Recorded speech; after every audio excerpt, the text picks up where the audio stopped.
lie there in that old curiosity shop. Well, good Monday afternoon, everyone. I'm Scott from the Old Curiosity Shop.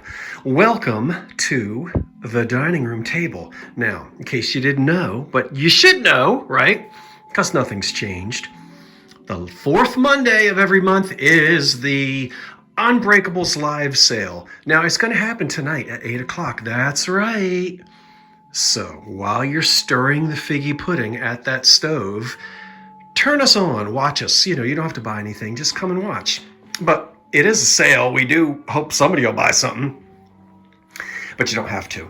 Now, the Unbreakables sale, in case you're new, and we've got over 800 new subscribers this month. I'm so excited.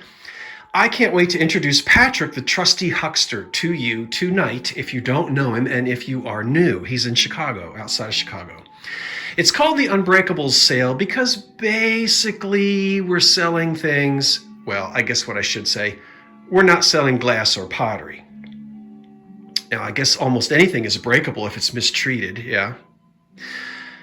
But we're not going to mistreat these things, no. Is this it? I'm still shopping in my basement. So this isn't it, but it's a preview. How much fun are these ice cube trays? Oh my goodness. Is anybody going to want to buy these? Maybe somebody just to show their grandchildren what it was like back in the poor old 1950s and 60s. Now, I'm old enough. These were still very much lingering when I was a kid. I just remember that if your hands were wet and you touched this, you'd stick to it. And I always hated that. You're not supposed to say hate. Ooh, look at this. Now, this is an old oil painting. Let me get over here. I'm still working on this train set. Oh my gosh. This thing I'm delighted to bring to you. And let me turn off my flash. I think this would look better in general daylight. Hold on. Okay, I'm back again with the flash off. This is so much better because I want you to have a close-up. Well, let's let you see the whole thing first. An amateur painter of some talent, I must say, produced this little work of art. It's unsigned and undated, but let's study it carefully. The back can tell us a lot as well. Look at this old piece of black. This reminds me of the old black cardboard that photographs would be mounted on, yeah? What are they called? Cabinet cards and that kind of thing. If you've got old family portraits, photographs, you'll recognize this type of old black cardboard. I don't know that that's what it is. I don't know that it was actually sold as as an art supply or not. It might have been.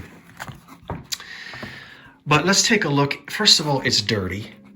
You're going to need to give it a cleaning. Maybe you like it that way. I can just see this in a beautiful gilded frame. But oh, how that sky will just jump with a good cleaning. I'm going to guess that this is about, dates about 1900 or so. It's hard to tell. There's no date. But if we look at the costumes, we certainly look turn of the century. That looks like 1900 to me. Look at that hat. That could even be 1880s, couldn't it? And we have a beautiful little house, a country house in the snow. And then off in the distance is the village with a hint of a steeple. And can we just imagine that perhaps these two are having a long hike to their church on Christmas Eve, possibly? I mean, that's just me. Obviously, they didn't step out of that old house, but there they go on the road somewhere. I think it's charming and beautiful. I just really like it. So probably painted around 1900 by an amateur who, I have to say, I think knew what they were doing. That's really, really pretty. This is an old, now that's an old one. Look at the surface of that. And how beautifully painted it is. What do you call this? Toll painting? It's sometimes difficult to tell how old these things are, but look at that gold paint. And these are not decals. That's paint. It is metal, pierced around the sides, or articulated if you want to have a fancier word. And then there's the bottom of it. I think it's just a very pretty decorative tray. I've got some celluloid animals that also are about 100 years old. These might have come with a Noah's Ark. They might have probably come with a little farm set for a child to play with. There's only one bit of damage. One has a leg that's got a little split. Well, here he is right here. Get a little epoxy in there. See that? Right there. Just glue that leg right back in. We can see where they're marked. Well, right there. See the mark on the belly? I have to look that up. So somebody probably has already screenshot it and Google imaged it. But these are celluloid and they're old. But just look at the detail on these animals. So we have the lion and the bear who needs to have his leg re-glued. Probably the American buffalo or bison. I guess there's a difference between the two. Where are you marked? I'm sure you're marked somewhere too. And those are not cracks. Those are just the seams of the buffalo. Here's the elephant. Great. And we have a tiger. So we do have lions and tigers and bears. It would be too easy to say, oh my. But we've got lions and tigers and bears. And now I'm out of focus. Look at these elephants down here and look at that sewing machine. Let's talk about these elephants first. They were made in 1931 by New Art. We don't know a whole lot about New Art. They were just as prolific, wait a minute, as Frank Art. We know a lot about Frank Art, but not too much about New Art. And they're marked deer. Right there. Okay, 1981, for Pete's sake. 1931, New Art, New York City. Now, I want to tell you what the issue is. They're made of what's called monkey metal, pot metal, or spelter. It's an alloy. It was cheap to do, and it was easy to mold clocks and bookends and that kind of thing. And that's what monkey metal looks like. I think is it mostly zinc? Anyway, it can be very brittle.